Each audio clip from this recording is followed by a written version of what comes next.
Radio J. Radio J. Géopolitique, le MAG. Steve Nadjar. Radio J.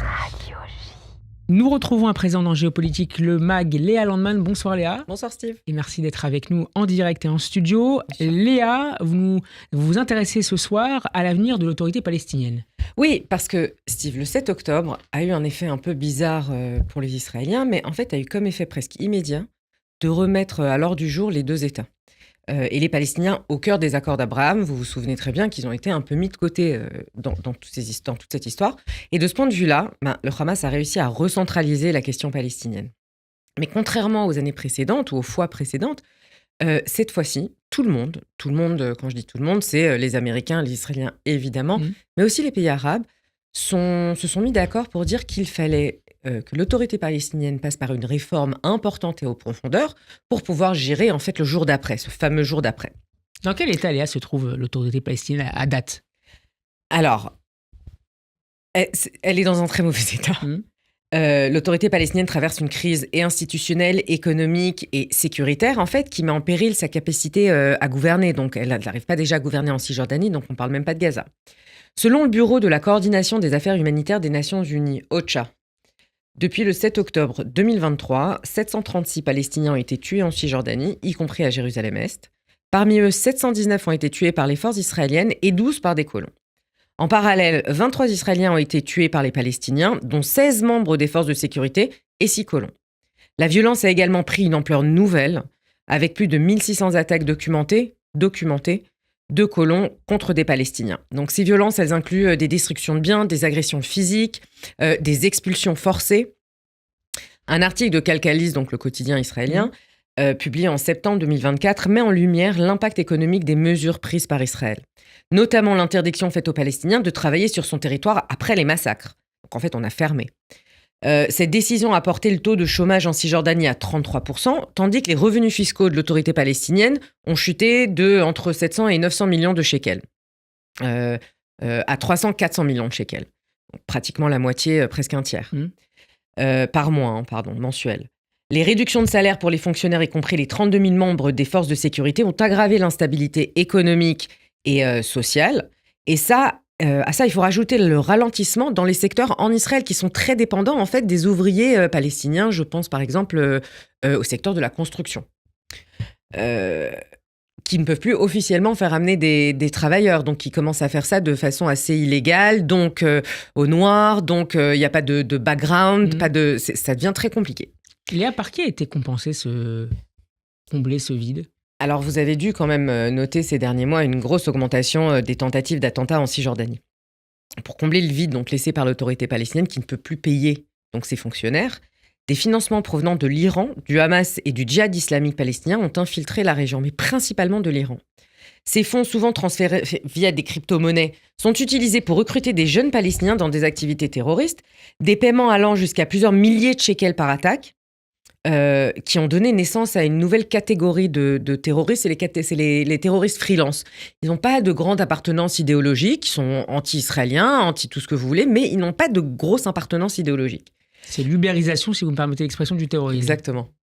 Exactement, c'est vraiment ça.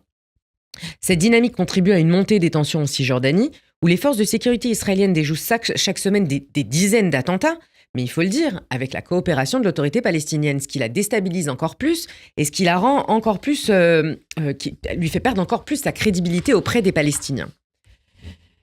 Vous vous rappelez qu'au début de la guerre, tout le monde s'attendait à ce que la Cisjordanie brûle, etc., etc. Ça ne s'est jamais arrivé, en fait. Il y a eu une augmentation des attentats, mais pour les raisons pour lesquelles qu'on a mentionnées maintenant.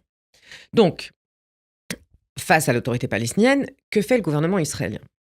Donc, le gouvernement israélien, sous l'influence de figures comme Bezalel Smotrich, ministre des Finances, a intensifié ses actions pour renforcer le contrôle israélien en Cisjordanie.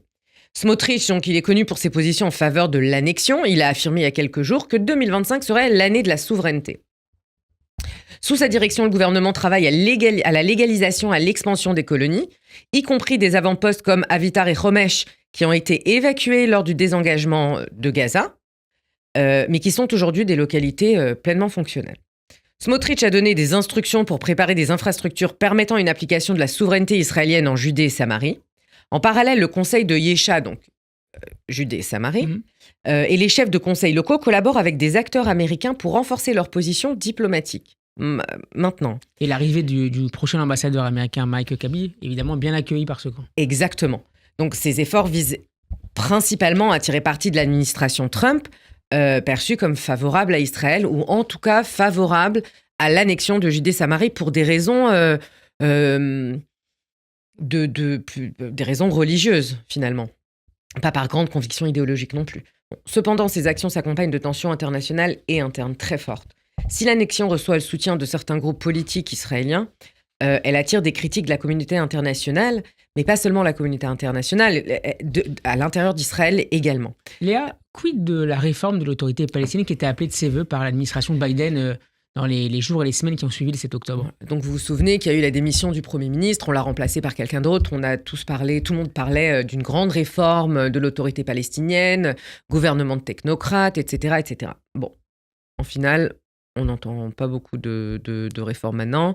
Mahmoud Abbas n'a pas spécialement envie de faire des grosses réformes non plus, ça l'arrange pas. En fait, elle est coincée.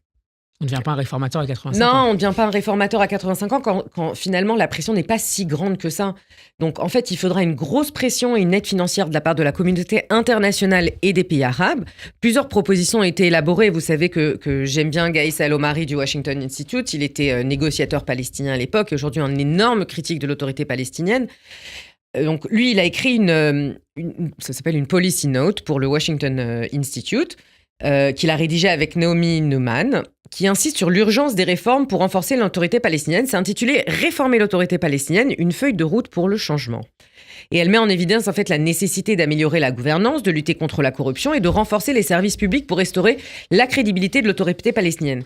Je ne vais pas tout vous décrire, je veux juste dire que ça renvoie à des papiers qu'on peut lire de certains centres de recherche des Émirats. Qui parlent de réforme. Alors eux, ils vont pas être aussi directs et parler de corruption, mais ils vont parler de clientélisme, par exemple, ou de passer le pouvoir dans la famille. Donc, ils vont être un peu plus doux sur la manière d'introduire, mais ils sont très clairs sur le fait qu'il faut engager des réformes. Okay, la communauté avec un autre leadership. Oui, sans doute. Ça, on ne le dit pas vraiment. C'est très compliqué au Moyen-Orient de dire changement de leadership. Mais oui, en finale, oui, il va falloir changer tout ce leadership.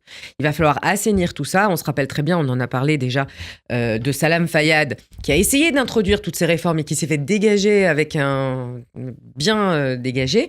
Mais et d'ailleurs, la promesse qui avait été faite à l'époque de l'arrivée au pouvoir de Mahmoud Abbas, il y a presque 20 ans maintenant. Oui, ça a été un peu perdu en chemin, mais il n'empêche qu'à la fin, ça va être beaucoup d'argent dans l'engagement. En fait, c'est pas tant l'autorité palestinienne pour l'autorité palestinienne ou la Cisjordanie. C'est parce qu'à la fin, les pays arabes et la communauté internationale veulent voir l'autorité palestinienne gouverner Gaza. Okay, bon, les Israéliens, ils y sont pas, on va en parler dans une minute, mais... Non, tu minutes 30, on va parler dans 10 minutes alors, mais...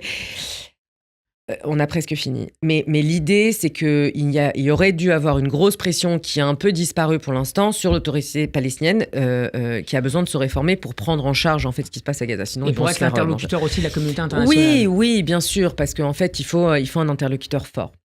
Et donc, on parle de la communauté internationale qui joue un rôle clé dans le soutien de l'autorité palestinienne. À ce jour, seulement 60% des 3,42 milliards de dollars nécessaires pour répondre aux besoins humanitaires à Gaza et en Cisjordanie ont été mobilisés. Ces fonds, bien que vitaux, restent insuffisants pour répondre en fait à tous ces besoins. Les États arabes sont engagés dans des accords de normalisation avec Israël, on le sait, mais ils insistent sur le rôle, donc on l'a dit, de l'autorité palestinienne pour préserver l'idée de la solution à des États. Et c'est ça le coup de génie. Tout d'un coup, tous ces pays arabes qui ont eux aussi mis les Palestiniens en dernière priorité pendant les accords d'Abraham, en fait, on ne peut plus passer autour. Conclusion, Léa, la situation en Cisjordanie, à Gaza, est marquée par une détérioration très très rapide sur les plans politiques, économiques et sécuritaires. Si l'autorité palestinienne reste un acteur central pour la stabilité de la région, sa fragilité en fait expose des millions de personnes à des crises successives. Parallèlement, les politiques israéliennes et l'absence de consensus international sur une stratégie claire pour réformer l'autorité palestinienne creuse encore plus la situation impossible dans laquelle se trouve l'autorité palestinienne. Ça va beaucoup dépendre de l'autorité palestinienne, Mahmoud Abbas d'abord, mais surtout des Israéliens et de leur décision de ce qui va se passer à Gaza. Léa Landman et C'est plus clair, c'est tous les jeudis soirs dans la deuxième partie de Géopolitique le MAG. Bonne fin de soirée et à la semaine prochaine. À la semaine prochaine, merci Steve.